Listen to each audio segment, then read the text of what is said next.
دنیا میں شفاعت کے انداز کیا ہوتے ہیں؟ شفاعت میرے بھائی 3 طرح کی ہوتی ہے۔ نمبر 1، شفاعت وجاہت کی وجہ سے۔ کیسے؟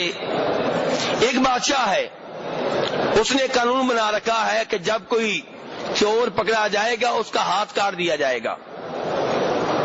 چور پکڑا گیا، اسے بادشاہ کے پاس لایا گیا۔ بادشاہ کے دربار میں ایک سپہ سالار ہے، فوج کا کمانڈر ان چیف ہے۔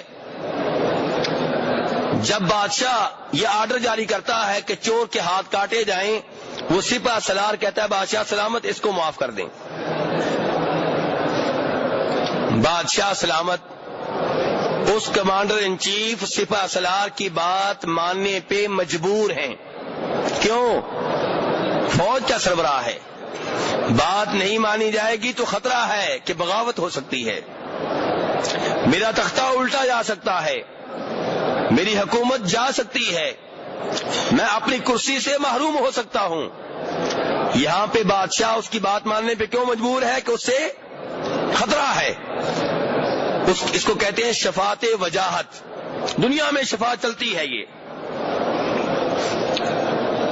لیکن اگر کوئی سمجھتا ہے کہ اللہ تبارک و تعالیٰ کی ہاں یہ شفاعت چلے گی تو آدمی سوچ لے کہ اس کے نظریات اسلامی نہیں ہیں۔ یہ سمجھنا کہ اللہ مجبور ہے، اللہ کو کسی سے خطرہ ہے، نعوذ باللہ، یہ سوچ بڑی خطرناک سوچ ہے۔ فرمایا میرے رب نے وَلَمْ يَكُنْ لَهُ وَلِيٌّ مِّنَ الذُّلِّ وَكَبِّرْهُ تَكْبِيرًا، کہ تمہارا جو رب ہے اس کا کوئی ایسا ولی نہیں ہے جس کا وہ محتاج ہو، جس کی اسے ضرورت ہو۔ اللہ کو کسی کا خوف نہیں، کسی کا خطرہ نہیں۔ یہاں تو نبی کامتے ہیں اللہ سے، نبی ڈرتے ہیں اللہ سے، فرشتے ڈرتے ہیں اللہ سے، اللہ کو کس کا خوف کیسے ہو سکتا ہے؟ دوسری صورت یہ ہے شفاعت کی میرے بھائی کہ چور کو بادشاہ کے پاس لایا گیا،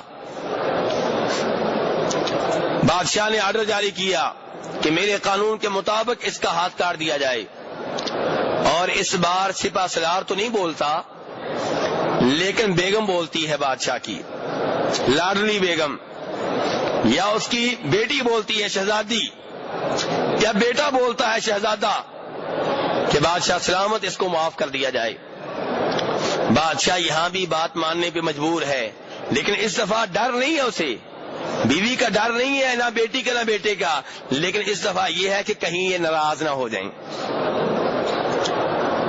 بادشاہ کو یہ خطرہ نہیں ہے کہ تختہ میرا الٹا جا سکتا ہے، نہ کرسی کا خطرہ ہے، لیکن یہ ہے کہ بیگم ناراض ہو جائے گی، بیٹی ناراض ہو جائے گی، بیٹا ناراض ہو جائے گا۔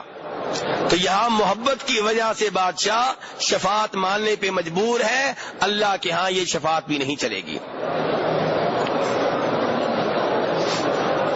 شفاعت کی تیسری قسم یہ ہے کہ چور کو بادشاہ کے دربار میں لایا گیا، بادشاہ نے اس کا ریکارڈ دیکھا کہ اس نے پہلے کبھی کوئی جرم نہیں کیا، ریکارڈ اس کا صاف ہے، پہلی بار اس سے غلطی ہو چکی ہے، شرمندہ ہے، رو رہا ہے، وعدے کر رہا ہے کہ آئندہ میں کوئی گناہ نہیں کروں گا، اور یہاں پہ بادشاہ خود چاہتا ہے کہ اسے معاف کیا جائے۔ پہلی 2 صورتوں میں بادشاہ نہیں چاہتا تھا، دوسروں کی بات ماننے پہ مجبور ہوا، کبھی ڈر کے مارے اور کبھی محبت کی وجہ سے، لیکن تیسری صورت میں بادشاہ خود چاہتا ہے کہ اس کو معاف کیا جائے۔ جب کسی وزیر نے جو سامنے بیٹھے ہوئے تھے ان میں سے کسی نے محسوس کیا، بادشاہ کا اشارہ دیکھا کہ بادشاہ اسے معاف کرنا چاہتا ہے، لیکن بادشاہ چاہتا ہے کہ اسے معاف کرنے کے ساتھ ساتھ کسی وزیر کی عزت میں اضافہ کیا جائے، کسی وزیر کو شفاعت کا موقع دیا جائے تاکہ وزیر کو عزت ملے، لوگوں کے سامنے وزیر کو عزت ملے۔ تو وزیر بادشاہ کا اشارہ پا کر اٹھتا ہے اور شفاعت کرتا ہے، بادشاہ شفاعت قبول کر کے اس کو معاف کر دیتا ہے۔ یہ ہے وہ شفاعت جو اللہ کے ہاں چلے گی، کہ شفاعت ان کے بارے میں جن کے بارے میں میرا رب چاہتا ہوگا۔ رب مجبور نہیں ہے، میرا رب مجبور نہیں ہے. ان کے بارے میں شفاعت جن کے بارے میں رب چاہتا ہوگا. پھر انبیاء کرام علیہم الصلوۃ والسلام کو، فرشتوں کو، مومنوں کو شفاعت کرنے کا موقع ملے گا تاکہ ان کی عزت میں اضافہ ہو.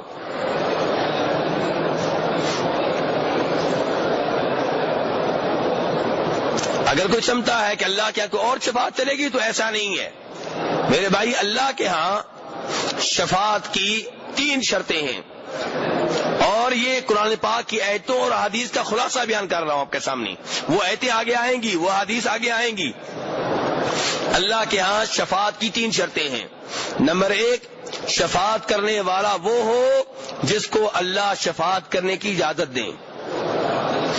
نمبر 2، شفاعت اس کے بارے میں ہو جس کے اوپر میرا رب راضی ہو کہ اس کی شفاعت کی جا سکتی ہے. نمبر 3، شفاعت اللہ کی اجازت سے دی جائے کہ کر سکتے ہو شفاعت.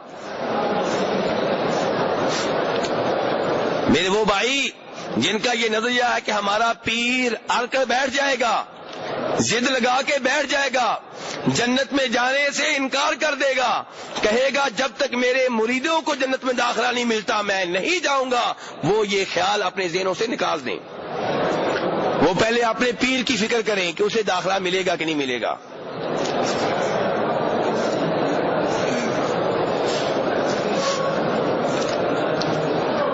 میرے بھائی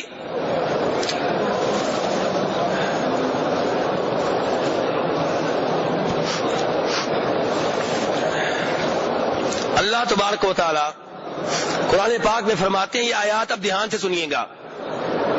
پہلی آیت جو پڑھنے لگا ہوں سورہ نجم کی ہے، 27ویں اس بارے میں ہے. فرمایا وَكَم مِّن مَلَكٍ فِي السَّمَاوَاتِ لَا تُغْنِي شَفَاعَتُهُمْ شَيْئًا إِلَّا مِن بَعْدِ أَن يَأْذَنَ اللَّهُ لِمَن يَشَاءُ وَيَرْضَىٰ. کتنے ہی آسمانوں میں فرشتے ہیں جن کی شفاعت کوئی فائدہ نہیں دے سکتی. لا تغنی شفاعتهم شیئا، ان کی شفاعت کچھ بھی فائدہ نہیں دے سکتی. الا من بعد ان یأذن اللہ، ہاں اگر اللہ اجازت دے، اللہ اذن دے. الا من بعد ان یأذن اللہ، ہاں اللہ اجازت دے. لمن یشاء ویرضا، اور جس کے لیے اجازت دے، جس پہ اللہ راضی ہو، ویرضا اس کے لیے شفاعت کی جائے تو یہ ممکن ہے، اور وہ بھی اللہ کی اجازت سے. اور فرمایا اللہ تبارک و تعالیٰ نے سورہ انبیاء میں وَلَا يَشْفَعُونَ إِلَّا لِمَنِ ارْتَضَىٰ وَهُمْ مِنْ خَشْيَتِهِ مُشْفِقُونَ، کہ فرشتے جو ہیں اسی کے لیے شفاعت کرتے ہیں جس پہ اللہ راضی ہو، اور فرشتے اللہ سے ڈرتے ہوئے کامتے رہتے ہیں. اللہ سے ڈرتے ہوئے فرشتے کامتے رہتے ہیں. اور فرمایا اللہ تبارک و تعالیٰ نے سورہ نبا میں 30ویں اس بارے میں رب السماوات والارض وما بینہما الرحمن لا یملکون منہ خطابا یوم یقوم الروح والملائکۃ صفا لا یتکلمون الا من اذن له الرحمن وقال صوابا. کہ اللہ آسمانوں کا رب، زمین کا رب، آسمان و زمین کے درمیان جو مخلوقات ہیں ان کا رب، لا یملکون منہ خطابا، یہ مخلوق اللہ سے بات کرنے کی بھی طاقت نہیں رکھے گی قیامت کے روز. اس دن فرشتے اور جبریل لینے بنا کے کھڑے ہوں گے، صفے بنا کے کھڑے ہوں گے، اور اللہ سے بات وہ کر سکے گا جس کو اللہ بات کرنے کی اجازت دے اور وہ درست بات کرے. میرے بھائی اب آتے ہیں ان احادیث کی طرف جن میں آپ کو پتا چلے گا کہ اللہ کی مرضی کے بغیر شفاعت نہیں ہو سکتی. سب سے پہلے میں بیان کروں گا جناب نوح علیہ السلام کا معاملہ. 12واں سپارہ ہے، سورہ ہود ہے، کہ جب نوح علیہ السلام کی قوم کے اوپر طوفان آیا تو طوفان میں ان کا بیٹا بھی ڈوبنے لگا. تو تب اللہ تبارک و تعالیٰ کو نوح علیہ السلام نے آواز دی، بیٹے کی شفاعت کی. وَنَادَى نُوحٌ رَبَّهُ فَقَالَ رَبِّي، کہا میرے رب ان ابنی من اہلی، میرا بیٹا میرے اہل و عیال میں سے ہے. وَإِنَّ وَعْدَكَ الْحَقُّ، تیرے وعدے سچے ہیں، تو نے وعدہ کیا تھا کہ نوح تیرے اہل و عیال کو بچا لوں گا۔ وَأَنْتَ أَحْكَمُ الْحَاكِمِينَ، اصل فیصلہ تیرا ہی چلتا ہے۔ قَالَ يَا نوح إِنَّهُ لَيْسَ مِنْ أَهْلِكَ، نوح جس کی تو شفاعت کر رہا ہے یہ تیرے اہل و عیال میں سے نہیں ہے۔ میرے بھائی نبی نے شفاعت کی کہ نہیں کی؟ اللہ نے مان لی، بلکہ کہا جس کی شفاعت کر رہے ہو شفاعت کا حقدار نہیں ہے، تمہارا بیٹا ہی نہیں ہے۔ یہ کہتے ہیں جی ہم ان کے مرید ہیں، اللہ کہہ رہے ہیں مرید دور کی بات، بیٹا بیٹا نہیں ہے۔ کیوں؟ انہ عمل غیر صالح، کیونکہ اس کے اعمال درست نہیں ہیں، کام ٹھیک نہیں ہے۔ پتا چلا شفاعت ان کی قبول ہوتی ہے جن کے اعمال ٹھیک ہوں، جو توحید کے اوپر ہوں، جو دنیا میں اچھے کام کرتے رہے ہوں۔ یہاں وہ بیٹا جس کے اعمال ٹھیک نہیں تھے، باپ نبی نے شفاعت کی، اللہ نے کہا نہیں نہیں نہیں، بلکہ نہیں کے اوپر بات نہیں ہوئی، آگے سے کہا گیا فلا تسألنی ما لیس لک بہ علم، اے نوح جس کی چیز کی حقیقت کے بارے میں تمہیں علم نہ ہو اس کا سوال نہ کیا کرو۔ میرے بھائی قرآن پڑھ رہا ہوں، کسی کے خواب نہیں، میرے بزرگ کے خواب نہیں، میرے بزرگوں کی باتیں نہیں، قرآن جو اللہ کے نبی کے اوپر نازل ہوا علیہ الصلوۃ والسلام اور آپ سب کے لیے ہے۔ اس قرآن کو پڑھیے، آپ کے عقیدے ٹھیک ہوں گے۔ اللہ کہہ رہے فلا تسألنی، اے نوح آئندہ اس چیز کا سوال نہ کرنا ما لیس لک بہ علم، جس چیز کے بارے میں تمہیں علم نہ ہو۔ لوگ کہتے ہیں جی انبیاء کرام علیہ الصلوۃ والسلام عالم الغیب ہیں، اللہ اپنے نبی سے کہہ رہے تمہیں علم ہی نہیں ہے جس کے بارے میں تم سوال کر رہے ہو، اور کہا آئندہ سوال نہ کرنا۔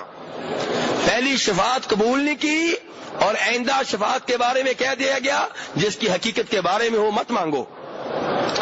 اور یہاں پہ اکتفا نہیں کیا میرے رب نے، یہاں پہ بس نہیں کی میرے رب نے، قرآن پاک کھول لیجئے، فرمایا انی اعدک ان تکون من الجاہلین، وارننگ آ گئی، خبردار کیا جا رہا ہے کہ اے نوح آئندہ اگر ایسا سوال کیا تو تمہارا شمار جہلوں میں سے ہوگا۔ انی اعدک ان تکون من الجاہلین، قرآن پاک کہہ رہا ہے میرے بھائی، میں نہیں کہہ رہا۔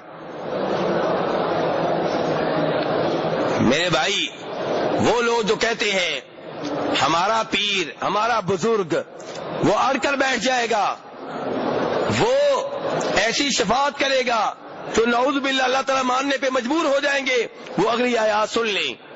نوح علیہ الصلوۃ والسلام اللہ کے وہ عظیم نبی ہیں جنہوں نے اللہ کی خاطر کتنے سال تبلیغ کی؟ 950 سال۔ یہ کہتے ہیں جی میرے پیر نے اللہ کی اتنی ریاضت کی ہے، اتنی عبادت کی ہے کہ اس کی بات اب اللہ کبھی نہیں موڑیں گے۔ نوح علیہ السلام سے زیادہ تمہارے نبی نیک، تمہارے ولی نیک ہے۔ نوح علیہ السلام نے اللہ کی خاطر 950 سال تبلیغ کی ہے، 9 سال نہیں، 100 سال نہیں، 200 نہیں، 950 سال۔ اور کیسے تبلیغ کی ہے؟ تبلیغ کا حق ادا کیا ہے، صبح و شام، رات دن، کبھی خفیہ میٹنگ، کبھی خفیہ تبلیغ، کبھی سب کے سامنے تبلیغ، کبھی لوگوں کی باتیں سن رہے ہیں۔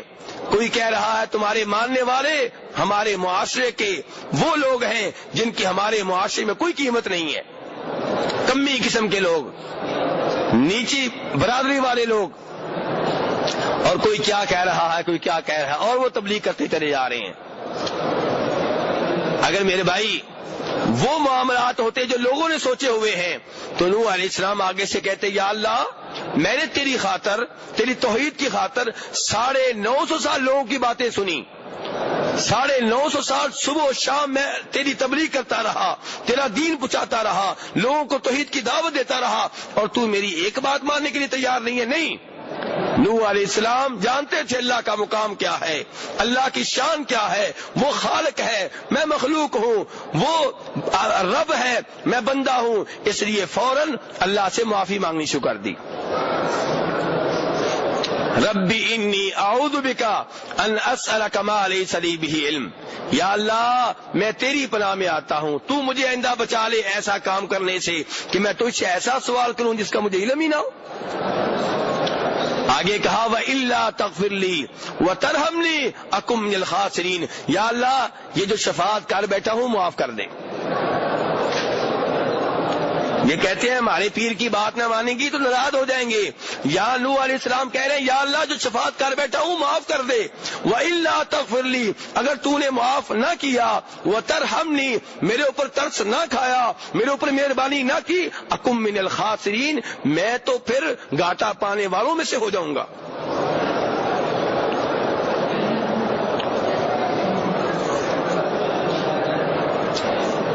میرے بھائی